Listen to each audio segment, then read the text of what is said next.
Assalamualaikum warahmatullahi wabarakatuh.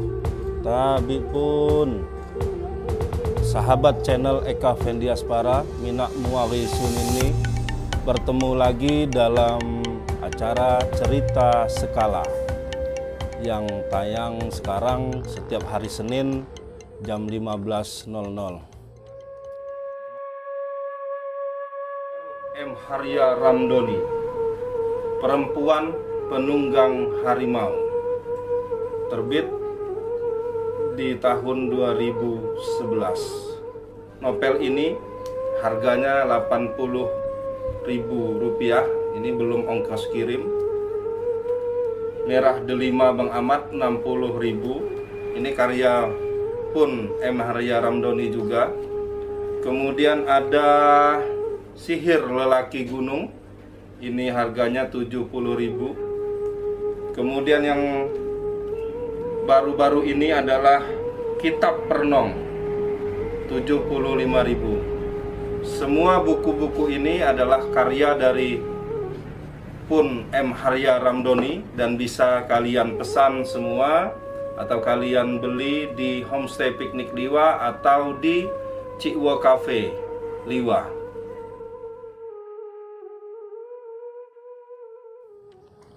Kemarin kita sudah sampai bab 3 part 2, yaitu tentang buai tumi.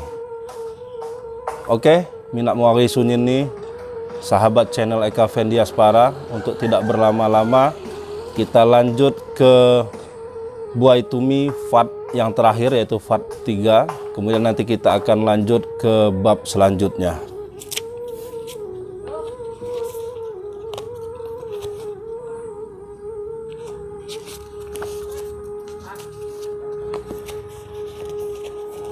Di suatu malam kala rembulan penuh menampilkan jasad, hari 21 bulan Margasira tahun 1033 Saka, atau 7 hari setelah peringatan 114 tahun pemindahan ibu negeri Skala Berak dari Kenali ke Bunuk Tenuar. Perkawinan antar sepupu itu dilaksanakan dengan hikmat, megah dan meriah. Ritual pertama bagi keduanya adalah ikrar menjadi sepasang suami istri di hadapan para dewa yang dipimpin pendeta utama negeri Skala Berak. Gajah mececak, giring-giring dibunyikan, asap dupa dan setanggi memenuhi langit malam. Dengan izin para dewa dan leluhur Skala Berak, si Kindua resmikan anak dalom Pangeran Kekuk Sui dan anak Ratu Kambang Melor sebagai sepasang suami istri. Semoga para dewa mengizinkan perkawinan ini dan arwah para leluhur turut merestui kehidupan Ananda berdua. Giring-giring sewarna emas itu kembali dibunyikan. Canang ditabuh 7 kali sebagai tanda hormat dan tabik setinggi-tingginya bagi perkawinan agung ini. Seluruh rakyat dari semua kasta pun berpesta sambil melupakan sebentar saja sekat-sekat kehidupan di antara mereka. Ucap syukur kepada para dewa dan leluhur teriring atas kebahagiaan ini. Semogalah perkawinan ini akan semakin memuliakan Ratu Skeromong dan seluruh rakyat di hadapan dewata. Lirih seorang lelaki jelata yang menyaksikan upacara magis dan sakral itu dari kejauhan. Tayuhan agung itu digelar 7 hari 7 malam, menampilkan segala kebesaran wangsa Skala Berak. Dengan penuh sukacita, rakyat melarut dalam pesta itu. Syair lisan digubah penyair-penyair pekon dalam rintihan hahiwang dan muaya. Beratus pasang muli meranai saling bertukar syair sambil mengharapkan cinta dan doa kepada dewa-dewi kahyangan.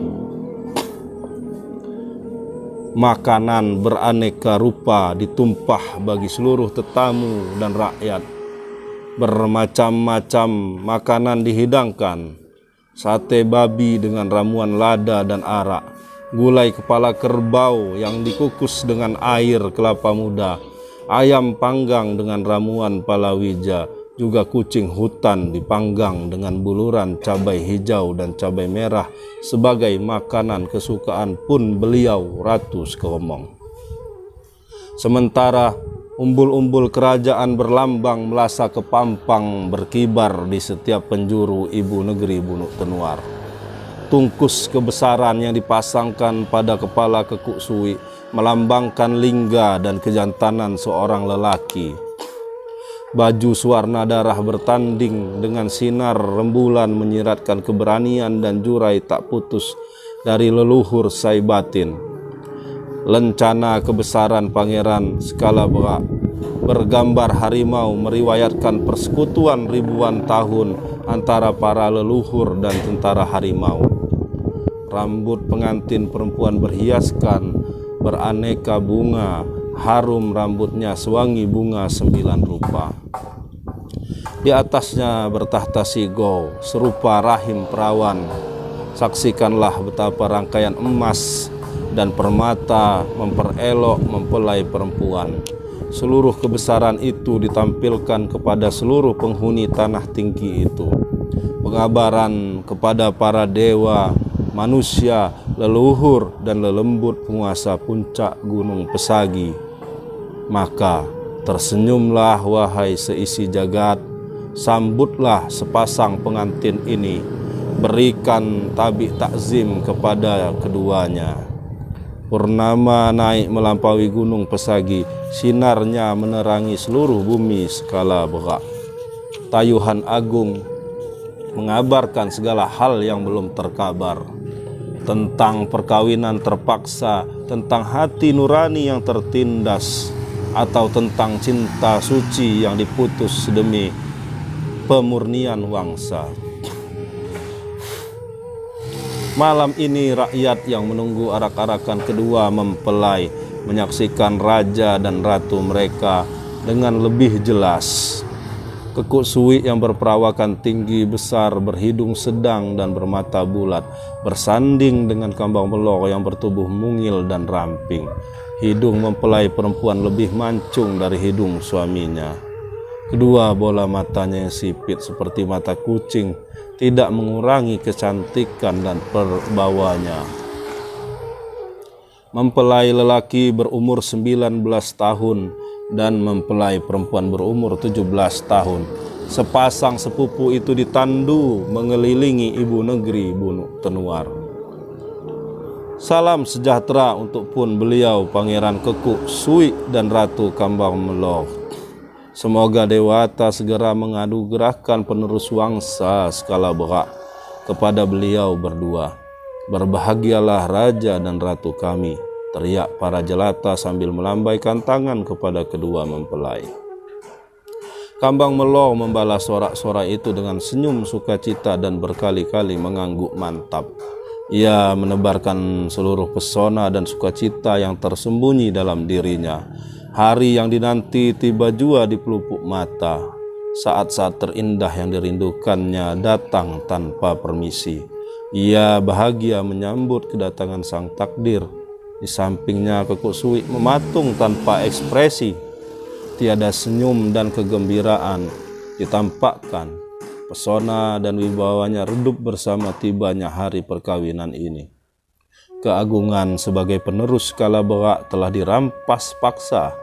Hari ini penuh anugerah Dewata bagi Kambang Melor, tapi neraka bagi Kekuk Suwi.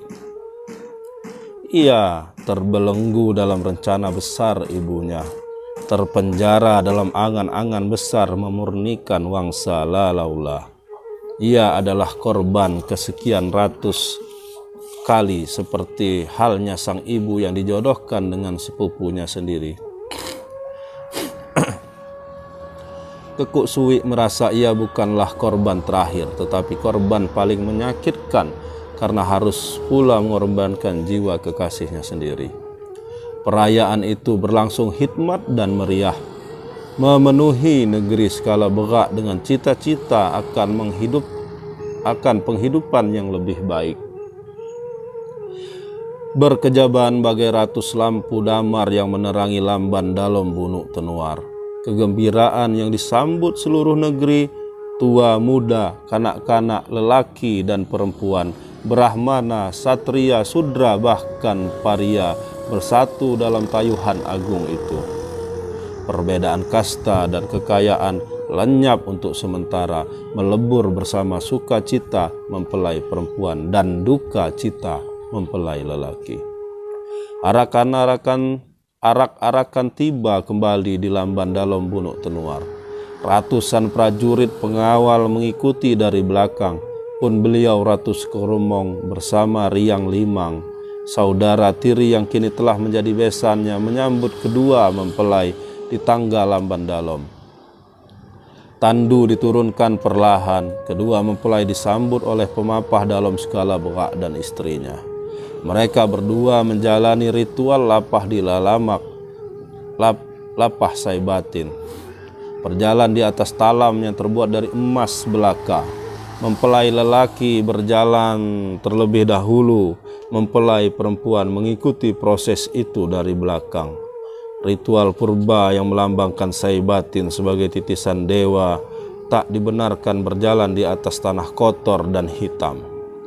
Ritual kuno yang menceritakan tentang kepatuhan seorang istri kepada suaminya, mengisahkan derajat perempuan yang tak sama dengan lelaki.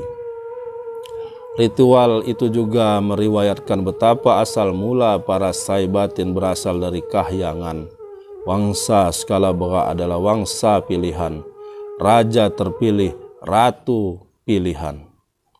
Rakyatnya pun manusia-manusia terbaik yang berasal dari bibit manusia pilihan.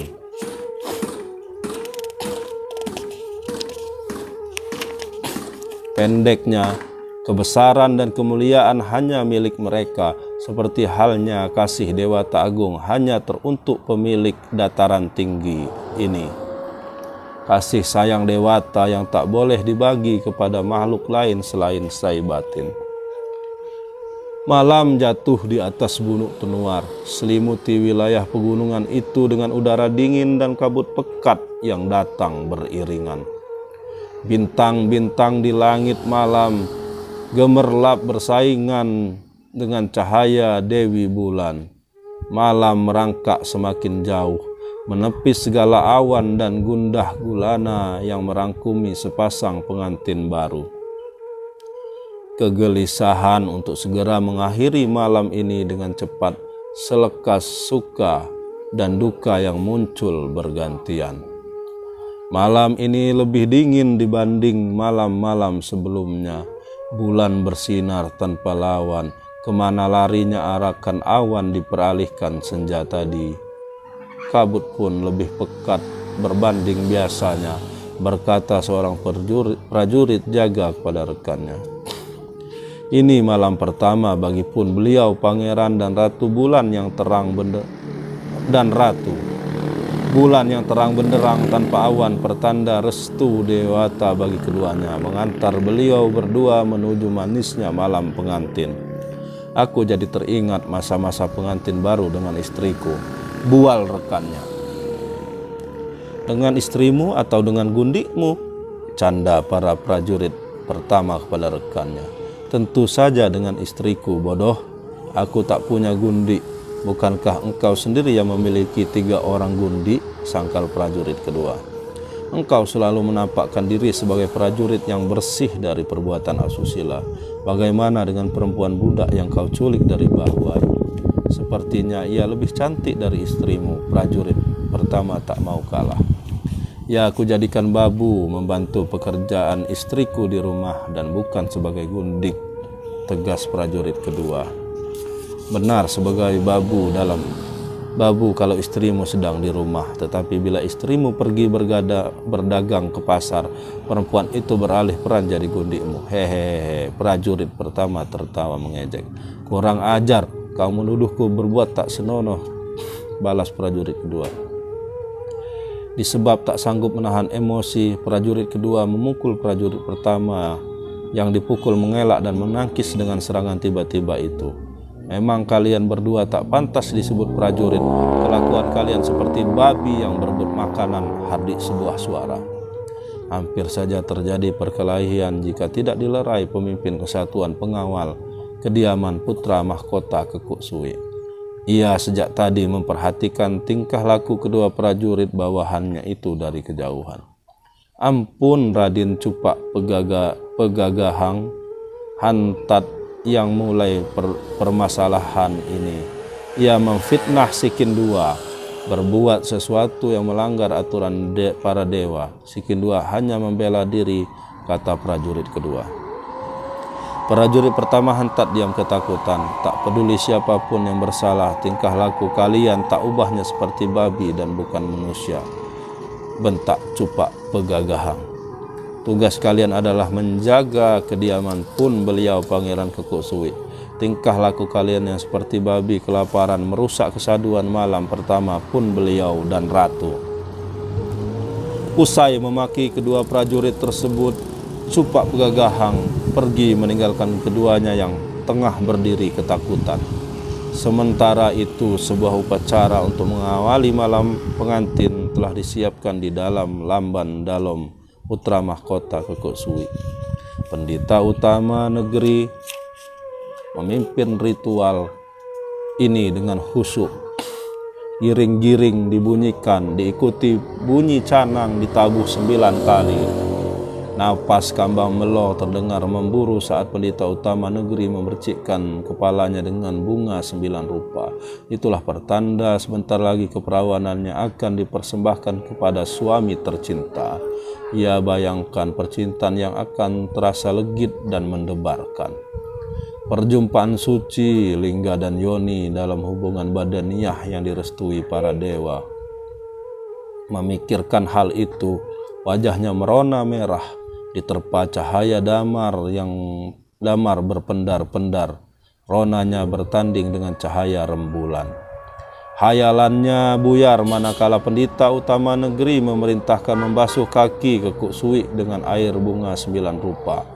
Ritual pembasuhan itu semestinya berjalan hikmat, mesra dan sahdu, namun mempelai lelaki tegak dalam kebingungan dan kepalsuan. Ia ingin menggugat ketidakadilan ini dan berkata tidak, namun lidahnya terasa keluh. Basuhan air bunga yang disiramkan sang istri ke kakinya terasa hambar belaka. Ketakutan membayangi alam pikirnya, ketakutan dikejar janji yang tak terbayar kepada seperdu. Sekali lagi ia ingin berteriak, tapi lidahnya kaku. Bibirnya berkatup mengingat kuasa sang bunda melampaui dirinya. Selembar kain berukuran besar bergambar harimau dan bebungaan dibentangkan di atas peraduan mempelai. Sebentar lagi darah perawan Kambang Melo akan membasahi meretas jalan bagi kedewasaan sang ratu. Kain bergambar harimau dan bebungaan itu ialah perlambang restu seluruh negeri pada jenis kelamin apa jua yang dikandungnya. Apabila Kambang Melo melahirkan anak lelaki, diharapkan si bayi akan menjadi putra mahkota setangguh harimau. Namun apabila sebaliknya, seluruh rakyat akan mendoakannya sebagai raja perempuan secantik dan sewangi melati. Di sini sejak beratus tahun lalu, lelaki dan perempuan silih berganti menjadi raja. Seorang Saibatin tidak pernah risau pada ketidakhadiran anak lelaki. Kelahiran bayi perempuan tetap merupakan harapan dan penerus jurai. Anak lelaki tertua atau anak perempuan tertua dari garis ratu memiliki hak yang sama untuk memimpin negeri Skalabwa.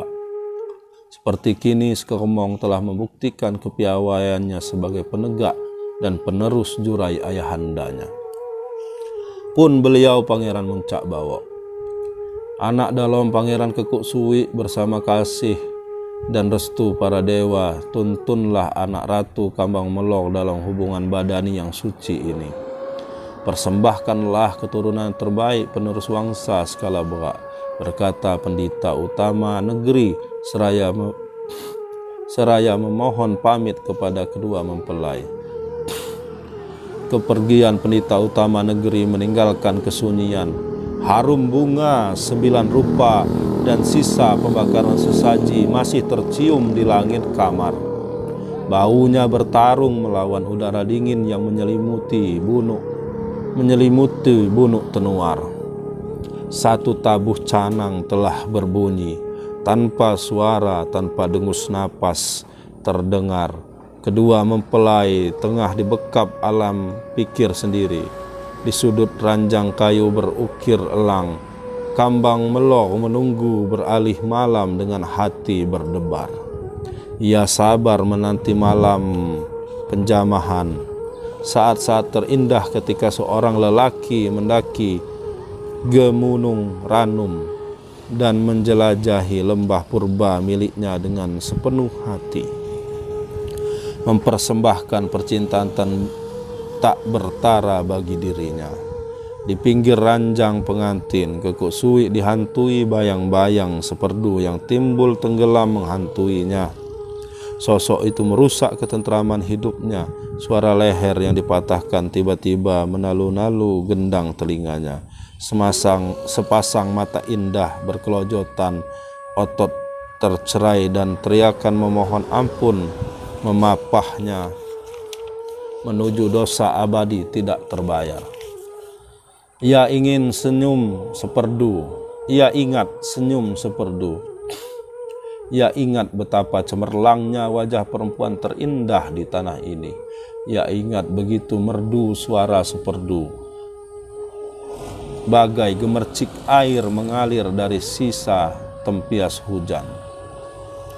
Tersimpan pula di benaknya cumbu rayu dalam sesiah terakhir.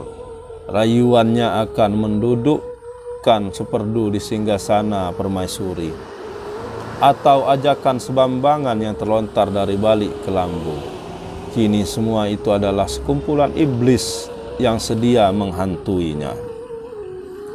Pun beliau pangeran, suara kembang melong menyentak dari lamunan. Kekuk Suwi menoleh sebentar, kemudian ia berpaling lagi menuju alam pikirannya nan mencekam. Pun beliau pangeran, si Kindua telah siap, suara istrinya terdengar lagi. Kemarilah Adinda, jawab Kekuk Suwi datar. Malam itu adalah milik kita. Malam ini adalah milik kita. Pun beliau pangeran, bawalah si Kindua dalam percintaan yang direstui dewata dan para puyang, desah kambang melor tanpa malu-malu. Keduanya bercinta diiringi berbagai rasa, sukacita, syahwat dan perasaan berdosa bergumul menjadi satu, membayangi malam pertama kedua mempelai. Kambang melor mengakhiri malam itu dengan senyum nan kalut. Ia sadar Kekuk Suwi menjamahnya dengan tidak sepenuh hati. Jasad Kekuk Suwi telah menjadi miliknya, tapi jiwa sang suami adalah milik seperdu seorang. Ulu hatinya terasa teriris-iris tanpa penawar. Luka yang semakin hari akan semakin menganga. Percintaan malam itu berlaru datar tanpa kesan. Bagi Kekuk Suwi, malam itu berlalu bagai neraka. Suara lenguhan napas tertahan dan bunyi derit ranjang kayu itu bersaingan dengan kehampaan menderanya. Benginikah pelampiasan nafsu badani tanpa cinta?